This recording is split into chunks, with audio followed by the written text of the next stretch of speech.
सब लोग रीवा आमंत्रित हैं। रीवा आइए और रीवा में वाइट टाइगर भी देखिए और एयरपोर्ट भी देखिए। और रीवा में रीवा का पूरा ट्रांसफॉर्मेशन हुआ है। तो यदि आप लोग 10-15 साल पहले जो गए हों तो उनको तो बहुत फ़र्क दिखेगा।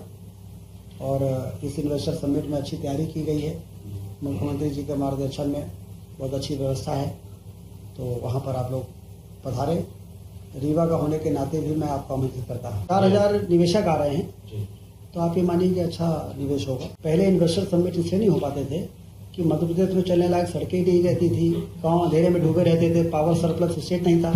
आज हमने सबसे पहले इसको पावर सरप्लस स्टेट बनाया, 4 लेन से सभी संभागीय मुख्यालयों को जोड़ा और सिंचाई के नहरों का जाल बिछाया, आम आदमी की पेइंग कैपेसिटी बढ़ाई, से व्यापार बढ़ाया। तो उसके कारण जब हमने मध्य प्रदेश की मार्केटिंग की तो मध्य प्रदेश के पोटेंशियल के बारे में लोगों को मालूम पड़ा। तो जब ये होने लगा तो आप देखिए वॉल्वो आयशर ने 7वां प्लांट लगाया है मध्य प्रदेश में। ऑटोमोबाइल के इतना बड़ा सेक्टर है।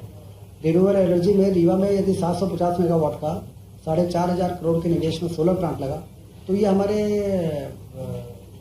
जो प्रचार प्रसार है उसी के आधार पर तो लोग यहाँ पर आए। तो सीमेंट और पावर प्लांट हमारे अब रीवा में सीमेंट बनती है, सिंगरौली में पावर बनता है, तो वहाँ कोयला इतना है, लाइम स्टोन इतना है, बन रही है। तो खनिज संपदा भी होनी चाहिए और इंफ्रास्ट्रक्चर भी होना चाहिए और हमारी इंडस्ट्रियल पॉलिसी भी अच्छी होनी चाहिए, सिंगल विंडो सिस्टम होना चाहिए, ईज ऑफ डूइंग बिजनेस जैसा वातावरण होना चाहिए। अब ये इन सब के बाद आपको ध्यान होगा कि इंदौर में ग्लोबल इन्वेस्टर समिट होता था, एक बार खजुराहो में भी हुआ था, लेकिन ये पहली बार ऐसा हो रहा है कि हम संभागीय स्तरों में रीजनल इंडस्ट्री कॉन्क्लेव कर रहे हैं और इसके इतने अच्छे परिणाम हैं कि रीवा में रीवा के पोटेंशियल के आधार पर हम रीवा को फोकस करके बात कर रहे हैं। तो लोगों को खींचने में, आकर्षित करने में हमको ज़्यादा आसानी है। और यदि हम बड़े समूह में करते हैं तो उस समय वो आवश्यक था, लेकिन अब मध्य प्रदेश जिस स्थिति में पहुँच चुका है तो अब ये बहुत प्रासंगिक हो गया है, सामयिक है। तो इसलिए डॉक्टर मोहन यादव जी, मुख्यमंत्री जी, इसके लिए बधाई के पात्र हैं कि उन्होंने इस बार इन्वेस्टमेंट के लिए इस तरह के प्रयोग को अपनाया है। सरकार क्यों उनको इस प्रकार के आयोजन करती है? क्योंकि हमें बेरोजगारी दूर करने के लिए अपने नौजवानों को वहाँ पर रोजगार के अवसर तैयार करना है।